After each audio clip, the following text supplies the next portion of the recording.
So months ago, count them four, the majority of the city council said, we want a public hearing on Margaritaville, this billion-dollar economic development project that the mayor is single-handedly keeping from Texas City.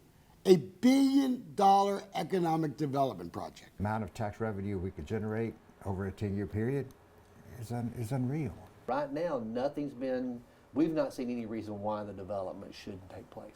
Finally, there are a couple of city council members that are willing to speak out about Margaritaville and about this mayor. The damage that's happening right now, starting with Margaritaville, is a good example. These are things that are going to affect us for years and years and years. It's going to take us years to get it back. We have a bad reputation all the way up in Austin about doing business here. You got to ask yourself, what the hell's going on, right?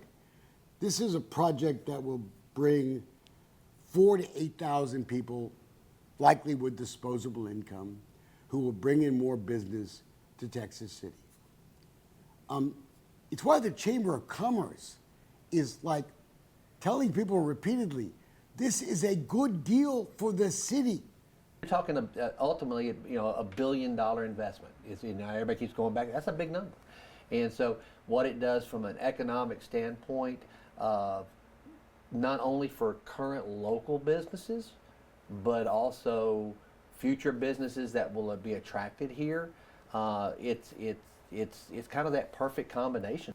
Why is the mayor single-handedly keeping it from being discussed? When those four members asked for a public hearing, you know what happened? They got threatened with jail, okay? With the charter change, it will take 2 members of city council to ask for it to be put on the agenda. 2 members, and the mayor can veto it. Come on, people, that's not democracy. Your city is being controlled by one guy. Look, if there are issues with the Margaritaville project, hash them out in public. People have a right to see why the mayor is opposing that project. I don't know why. There's been all kinds of comments on social media about who's going to live there, how many people are going to live there. Look, these are people that are going to vote too. Maybe the mayor's scared of that. I don't know. But I know one thing, the Margaritaville projects in other parts of the country have been really good for their areas.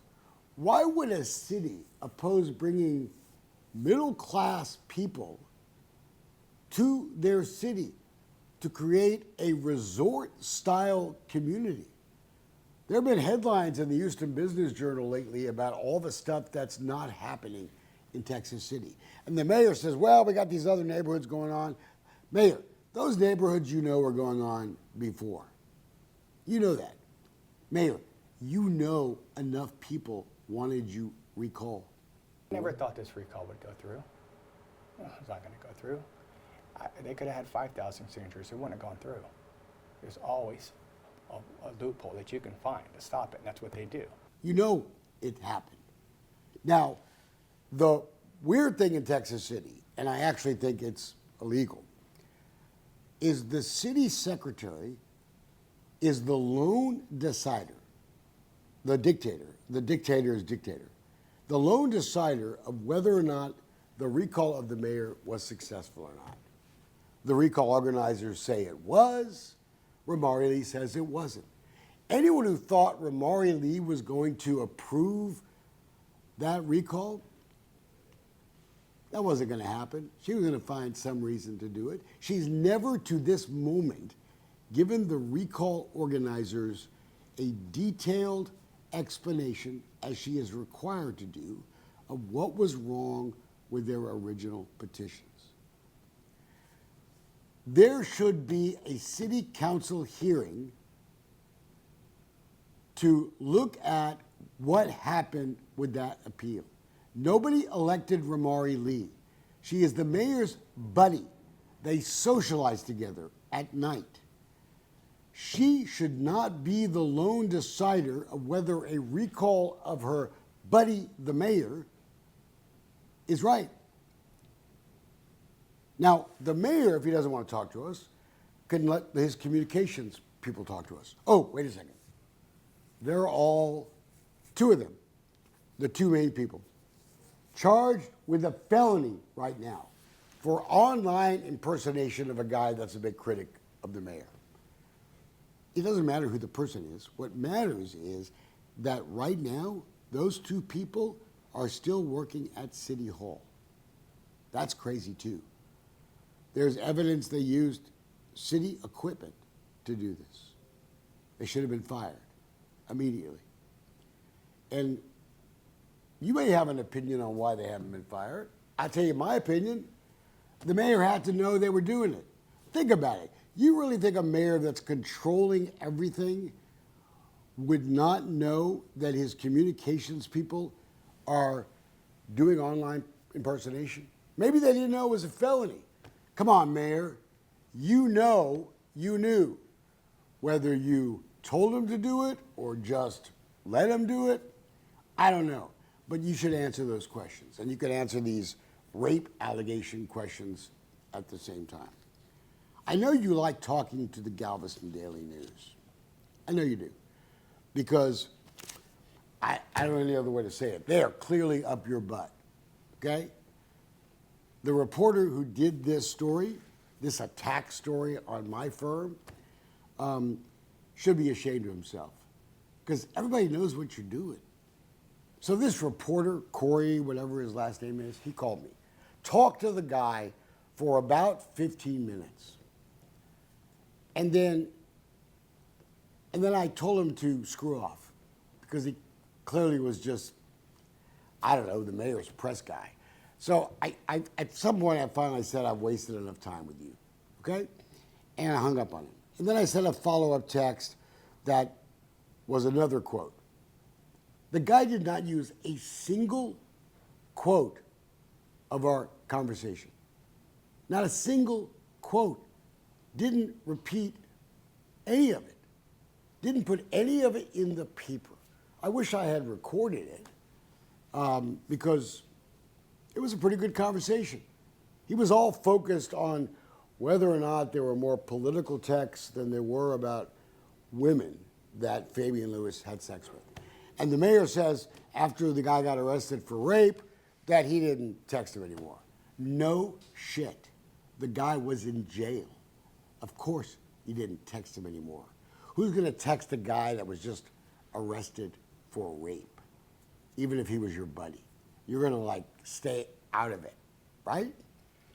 Look, all these stories we have done have been about judgment, about the mayor's judgment.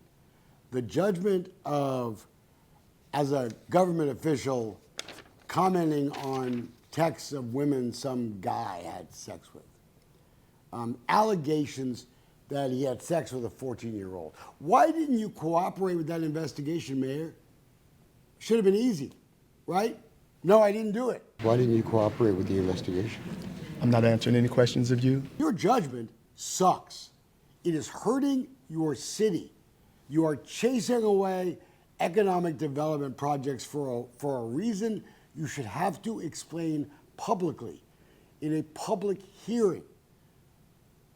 You are retaliating against the police. You are protecting your police chief when you've got all kinds of management documents that tell you that a lot of cops are leaving because of the management of the police department.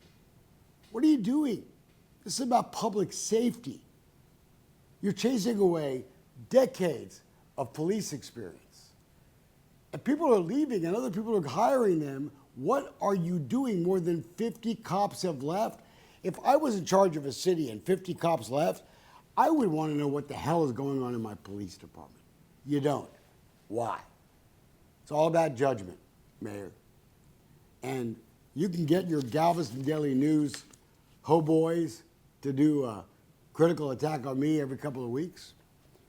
But it doesn't change the fact that people are waking up to your dictatorship over Texas City.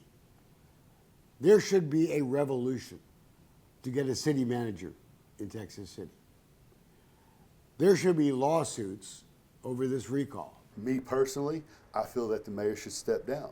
He's not going to step down. His head's too big. I wish I could do it because I'd do it in a heartbeat. But I can't because I'm not a resident of Texas City. And let me finally address this issue of, like, I'm some hired gun, right? Look, there's no dispute that my company was hired to investigate a lot of things in Galveston County. We've done stories in Lamarck, we've done stories in Texas City, we've done stories in Galveston County. But I will tell you that I have spent a lot of my own blood, tears, and money trying to help folks down in Texas City. And I've done it because what is happening there is wrong for the community. He has turned it into where he's a one-person dictator. He's going to make the rules, and it's going to benefit him. I control what we say. I ain't lying for anybody. Now, the mayor doesn't like my narrative. Too bad, Mayor. You've created the narrative, not me. The narrative is your secrecy, your retaliation, your vindictiveness. I keep on hearing that people are so scared of you. That's why a lot of people didn't want to sign the recall petition. They're scared of you. And I ain't scared of you. Bring it on, Mayor. Come sit down. We'll come down there with a camera. You can have a camera. Let's talk it all through. You can explain to me how this is all wrong. You can criticize me. Take your shots, right? And we'll get documents in front of you and we'll talk about all these cases and all this ridiculous opposition to economic development in your town. Why don't you want your town to have these great new economic development projects? They don't come around very often, Mayor. They don't come around very often. All this stuff, this retaliation against the cops, this bizarre economic development stuff, this secrecy at city council meetings. You created the narrative, Mayor, not me. We're just reporting the truth.